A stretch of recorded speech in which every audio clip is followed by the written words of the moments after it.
মান দাআ ইলা হুদান কানা লাহু মিনাল আজরি মিসলু উজুরি মান তাবিআহু। মান দাআ ইলা হুদান, যে ব্যক্তি হেদায়েতের দিকে, কল্যাণের দিকে মানুষকে ডাকে, কানা লাহু মিনাল আজরি মিসলু উজুরি মান তাবিআহু।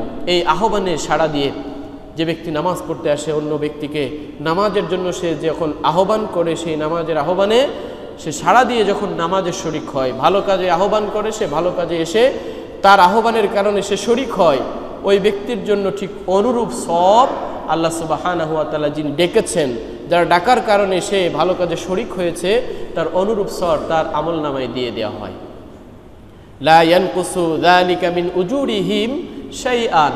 আর এই সওয়াব দিতে যে ব্যক্তি তার ডাকে সাড়া দিয়ে এসে আমল করেছে, তার থেকে কোনোরূপ কিঞ্চিত সামান্যতম আমলনামা বা সওয়াব তার থেকে কর্তন করা হয় না। এরপরে বলছেন আমান দাআ ইলা দালালাতিন, এবং যদি কোনো ব্যক্তি গুমরাহির দিকে, গুনাহের দিকে, অকল্যাণের দিকে যদি কোনো ব্যক্তি ডাকে, তাহলে কানা আলাইহি মিনাল ইসমি মিসলু আসামি মান তাবিআহু।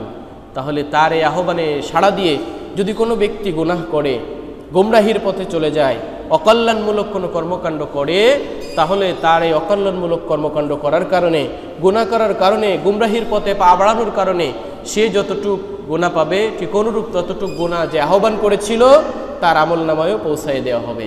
লা ইয়ানকুসু যালিকা মিন আসামিহিম শাইআ। ঠিক অনুরূপভাবে সওয়াব থেকে যেরকমভাবে বিন্দুমাত্র কিঞ্চিত কমানো হয়নি, ঠিক অনুরূপভাবে তার এই গুনাহও তার থেকে বিন্দুমাত্র কমানো হবে না। বলেন নাউযুবিল্লাহ। সম্মানিত উপস্থিতি, সুতরাং আমাদের অবশ্যই সবসময় ভালোর সঙ্গে থাকা দরকার, মন্দকে পরিহার করা দরকার। আমার একটা ভালো কাজের আহ্বানের কারণে আর একটা ভাই যদি ভালো কাজে শরিক হয়, তাহলে আমি অনেক সওয়াবের অধিকারী হয়ে যাব। এভাবে পাপের বোঝা আমাদের প্রতিনিয়ত ভারী হবে। কাল কিয়ামতের ময়দানে যখন মানুষ উঠবে, সে ভাবতেও পারবে না যে তার আমলনামা এত বেশি ভারী হয়ে গেল কেন। যদি কোনো ব্যক্তি এরকমভাবে সদকাতুল জারিয়ার কোনো মানুষকে ভালো কাজের আহ্বান করে রেখে যায় এবং তার আহ্বানে সাড়া দিয়ে কোনো মানুষ হেদায়েতের পথে চলে আসে, সে যত আমল করবে তার একটা পার্সেন্টেজ ওই ব্যক্তির আমল নামায় যাবে।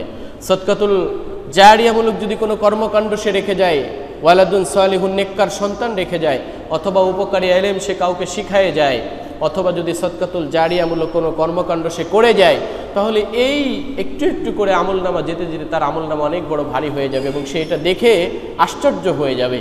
ঠিক অনুরূপভাবে অনেক মানুষ যেই গুনাহগুলো করেনি, যে আমি তো এত অপরাধ করিনি, তাহলে আমার অপরাধের পাল্লা এত কেন ভারী হয়ে গেল, সে বুঝতে পারবে না। এটা এই কারণে হবে যে হাদিস থেকে স্পষ্ট হয় যে সে যে অন্যায় কর্মকাণ্ডগুলো রেখে গিয়েছে, মানুষকে অকল্যাণের দিকে আহ্বান করেছে, সেই আহ্বানে সাড়া দিয়ে ওই মানুষটা যতদিন পর্যন্ত অন্যায় কাজ করেছে, অকল্যাণমূলক কাজ করেছে, তার একটা পার্সেন্টেজ ওই ব্যক্তির আমলনামায় চলে যাবে। আল্লাহ রাব্বুল আলামিন বলেছেন ওয়া নুখরিজু লাহু ইয়াউমাল কিয়ামাতি কিতাবান ইয়ালকাহু মানশুরা। আর কিয়ামতের দিন আমি তার আমলনামা লিপিবদ্ধ রূপে তার সামনে বের করে দেব, যা সে উন্মুক্ত পাবে।